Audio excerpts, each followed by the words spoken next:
नमस्कार सखींनो, आज बनवूया भरपूर बेनिफिट असलेले आवळा च्यवनप्राश। त्यासाठी 20 मिनिटे इथे आवळे शिजवून घ्यायचे आहेत।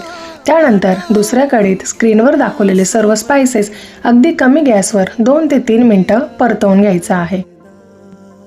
आता हे परतवल्यानंतर काढून घ्यायचं आहे। त्यानंतर त्याच कढईत तुपावर पिवळे बेदाणे परतवून घ्यायचे आहेत। आता यानंतर मसाला दळून घ्यायचा आहे मिक्सरच्या भांड्यात आणि त्याच भांड्यात पिवळे बेदाणे देखील दळून घ्यायचे आहेत। आता आवळ्याच्या बिया आणि फोळी वेगळ्या करून हे देखील मिक्सरमध्ये बारीक करून घ्यायचं अशा प्रकारे।